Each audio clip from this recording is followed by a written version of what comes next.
Pakistan, which harbors global terrorists like Hafeez Saeed and his terrorist organization Lashkar-e-Toiba, has suffered a setback in the United Nations. Pakistan and China came up jointly to list an Indian citizen Govind Patnaik Duggalwala as a terrorist under United Nations Security Council's Al-Qaeda and ISIL Sanctions Committee. This committee is popularly known as 1267 Committee. But Pakistan and China's attempt has been foiled by the 5 member states including India. Among those 5 member states, 3 are permanent members. They are United States, France and United Kingdom. One non-permanent member, Albania, voted against this resolution. Albania voted because this term the Albania is the head of the United Nations Security Council. So Albania, being a head, showed his dissent against this biased and politically motivated resolution.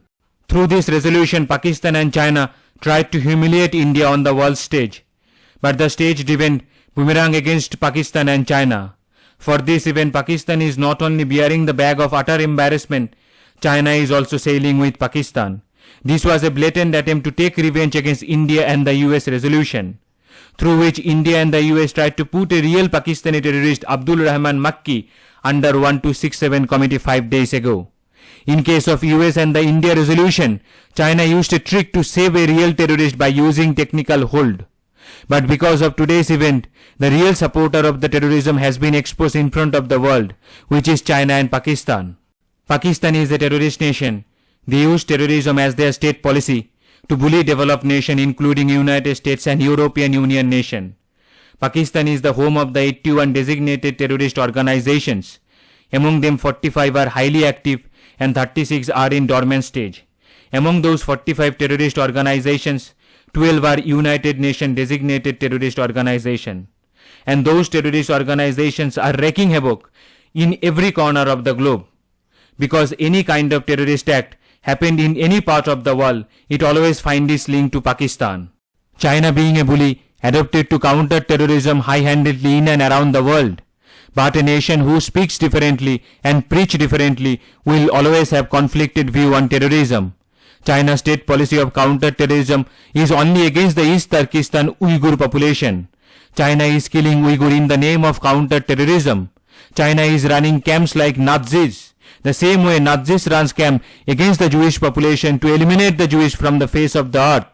They are destroying Uyghur identity by turning them into atheists. The Chinese are feeding those Muslims, which is prohibited in Islam. The Chinese are also harvesting critical organs from Uyghurs to earn money in return. So this is the dark side of Chinese story we all know about. This is not the first time China and the Pakistan trying to frame Indian citizen Govind Patnaik as terrorists. They tried to do the same in 2020. In 2020, they came up with 4 names along with Govind Patnaik's name. To declare someone as global terrorist, anyone need unanimous voting in the favor of the resolution. That means all the 15 members of the UNSC will vote in the favor of the resolution. But if any one member showed their dissent against that resolution, then the resolution will have to go for 6 months of mandatory hold. So in 2020, China and the Pakistan resolution was blocked by US, UK, France, Germany and Belgium. So the resolution was not passed then. As I said, they tried to frame 4 Indian citizens as terrorists under 1267 Committee. The rest of the 3 were Benu Madhav Dongara, Ajoy Mishra and Mr. Appaji. Pakistan placed their name without giving any proof in front of the UNSC. Pakistan was asked to place proof against those 4 men, but they failed to place any proof against them.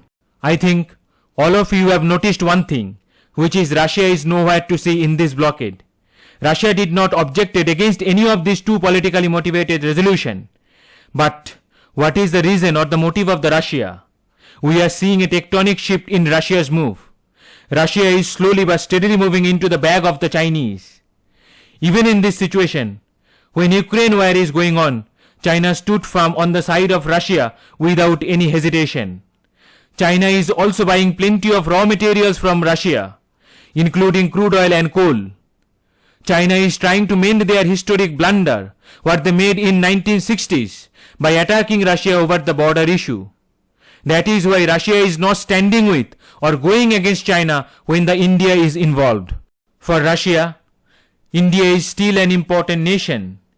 India may not be buying enough military goods from Russia, But in this very difficult time, India is buying crude oil and coal from Russia. India is standing firm with Russia the way USSR stood with India during Bangladesh Liberation War. India is absorbing every criticism from West for buying goods from Russia, but India won't budge under Western pressure. India will never leave the friends stranded in the middle of the desert, who were once ready to go for the war for the India against the world. For Pakistan, friendship is always depends on the value of the money, because Pakistan desperately need money to survive, and China is their boss. China is the largest investor in Pakistan in the name of China-Pakistan Economic Corridor, and China is the biggest lender to Pakistan. But Pakistan have to realize who is their true friend, and what is the vicious outcome when you are letting terrorism to grow into your own soil. Pakistan is in self-destructive mode. Their educational system has been hijacked by religious bigots. Their political system has been hijacked by Army of Pakistan. So what is left in Pakistan? Pakistan only left with terrorists and their terrorist organization, and those terrorists are biting them back. If this is the way of the Pakistan's development, then there won't be any Pakistan left for the any Pakistanis in the near future. So now the questions. The first question is, which country was the top exporter destination for India's textile and apparel shipments in 2021-2022? The first option is UAE, second is USA, third is China, fourth is Singapore. The second question is, which department of Indian government launched the Sagarmala Young Professional Scheme? The first option is Ministry of Defence. Second option is Ministry of Ports, Shippings and Waterways. Third option is Ministry of Jal Shakti. Fourth option is Ministry of Housing and Urban Affairs. So this is the end of the topic. I hope you found this topic informative. So if you have any question regarding this topic or any other things, any inquiry regarding anything, then you can contact me through my email address, which is tuhin.power.academy@gmail.com. So thank you very much. Thank you for your support.